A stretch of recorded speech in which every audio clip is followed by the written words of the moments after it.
पहले ये समझ लो कि कोशिका झिल्ली इसी को कहते हैं, सेल मेम्ब्रेन इसी को कहते हैं, प्लाज्मा मेम्ब्रेन इसी को बोलते हैं। चारों ओर से हर कोशिका में देखोगे कि चारों ओर से घेरे रहते हैं। तो ये जंतु कोशिका के सबसे बाहरी परत है। क्या है? जंतु कोशिका के सबसे बाहरी परत है। हम सब जंतु कोशिका पढ़ेंगे तो उसमें ये पढ़ेंगे कि सबसे बाहरी परत को क्या कहते हैं?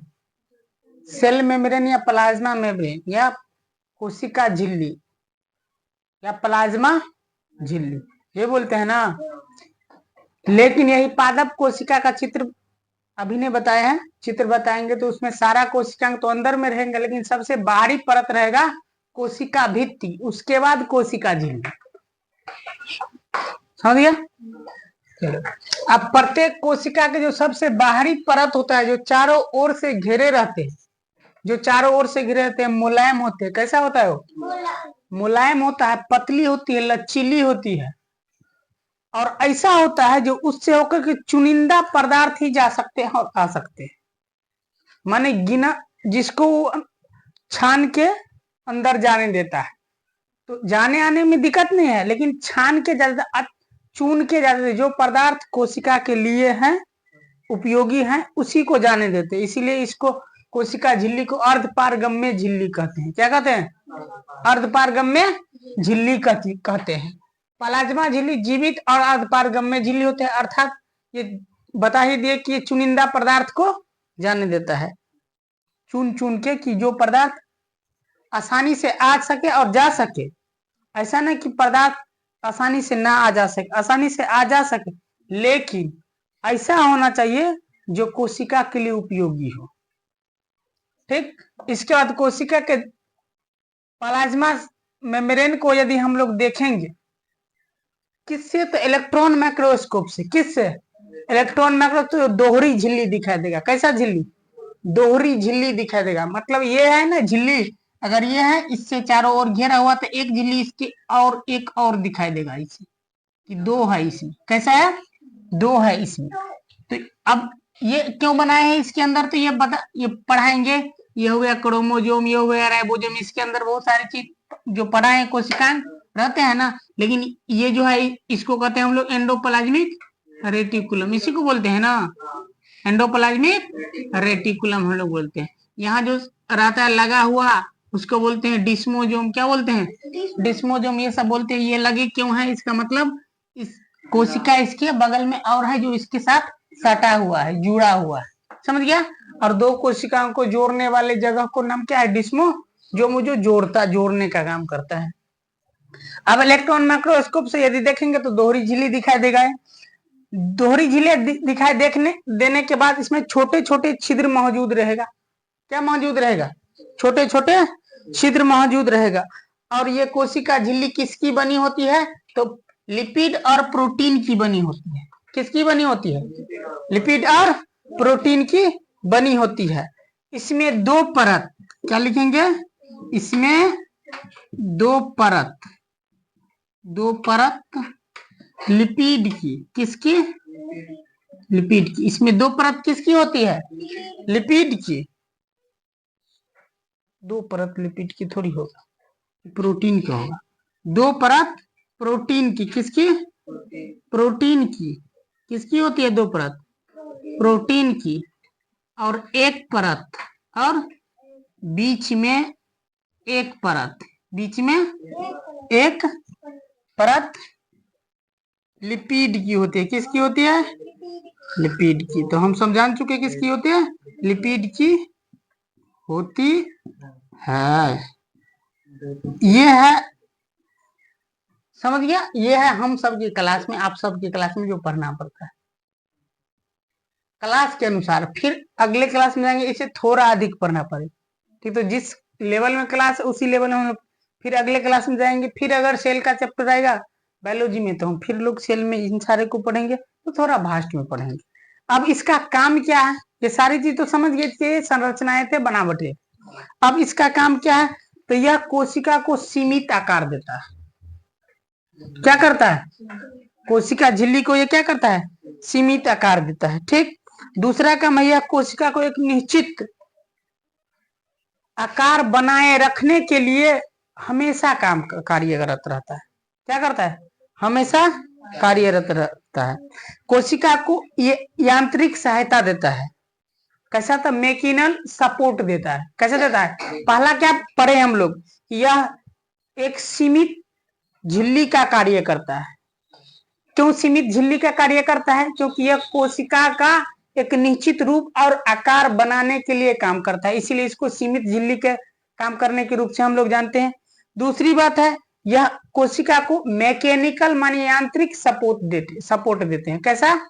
यांत्रिक सपोर्ट देते हैं। इसके बाद यह विभिन्न प्रकार के अणु जो होता है ना, उस अणु को बाहर निकालने एवं अंदर जाने के लिए, बाहर और अंदर बोले है ना कि चयनात्मक झिल्ली, तो बाहर और अंदर जाने के लिए यह काम करता है, नियंत्रित करता है। बाहर उसी को जाने देगा जो उसको काम लायक रहेगा, अंदर उसी को जाने देगा, बाहर उसी को भेजेगा जो अवशिष्ट हो जाएगा, अंदर उसी को जाने देगा जो उसको काम लायक रहेंगे। तो अंदर और बाहर जाने में क्या करता है? काम करता है। क्या करता है? काम करता है। दूसरा है कि जंतु कोशिका में यह सिलियाए, फ्लैज्मा, मैक्रोविलाय, किस किस जीव में? तो सिलियाए, फ्लैज्मा, मैक्रोविलाय मानव सबके बाहरी कोशिका का जो बाहरी परत क्या है? कोशिका झिल्ली है। और ये कोशिका झिल्ली सिलियाए में, मैक्रोविलाय में, फ्लैजिला में, और हम लोग जो है मानव उस सब में पाए जाते हैं। समझ गया? तो काम क्या है? पहला, यह एक सीमित झिल्ली का कार्य करता है। क्यों सीमित झिल्ली का कार्य करता है?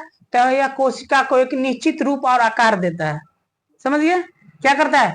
निश्चित रूप और आकार देता है। दूसरा काम क्या है कि यह अपने अंदर पदार्थ को आने और बाहर भेजने और अंदर जाने में काम करता है, और अंदर उसी को जाने देगा जो उसको फायदे लायक रहेंगे, चयनात्मक छाना हुआ रहेगा, बाहर उसी को भेजेगा, बाहर जिसका भेज देता है। समझ गया? तो बाहर अधिक मात्रा में भी ना जाए और कम मात्रा में भी ना अंदर आए। ठीक है ना? इसको ये नियंत्रित करता है। क्या करता है? ना अधिक ना कम, एकदम पूरा बैलेंस बना के रखते हैं। इसलिए तो जंतु का शरीर खटाखट ठीक ठाक रहता है। नहीं तो फिर कुछ गड़बड़ हुआ सेल के अंदर तो कुछ व्यवधान उत्पन्न होते हैं। ठीक है? दूसरी बात, सेल में कुछ दिक्कत होगा तो उस जिस सेल से बने रहेगा हमारा जो ऑर्गन, वो ऑर्गन खराब हो। ठीक है ना? ऑर्गन मतलब अंग। क्या होता है? अंग। अगर हमारा किडनी खराब हुआ है तो इसका मतलब किडनी का सेल खराब हो रहा है। ठीक है ना? किडनी का सेल जो काम करने के लिए तो वो काम नहीं कर रहा है। हार्ट खराब रहा है तो हार्ट जिस सेल से बना वो खराब हो रहा है। तो हमारा सारा इंस्ट्रूमेंट मिला जुला के एक मशीन के भांति शरीर के अंदर काम करता है। हर जीव में, किसमें? हर जीव में एक मशीन की तरह कार्य करता है। और ये मशीन ऐसा है जो केवल नेचुरल रूप से प्राप्त हुआ है सबको। किस रूप से? अरे नेचुरल का मतलब ईश्वर का दिया हुआ है, भगवान जी से बोलो, प्रकृति बोलो। ठीक ना? प्राकृतिक रूप से दिया हुआ है। मानव हम आप एक मशीन ऐसे बनाते हैं जो एक लोहा पत्थर हर तरह से जोड़ के हम लोग बनाते हैं। पहले पत्थर से लोग बनाते थे, काटने वाला औजार फौजार, और कुछ उस जमाने में जब पाषाण युग था तो हर चीज पत्थर का चलता था। अभी तो सब युग है, लोग पत्थर से भी लड़ाई कर रहा है, हथियार से भी कर रहा है, सब युग आ चुका है। लेकिन अभी का युग प्लास्टिक युग है। कैसा है? अधिक चीज हम लोग प्लास्टिक का उपयोग करते हैं।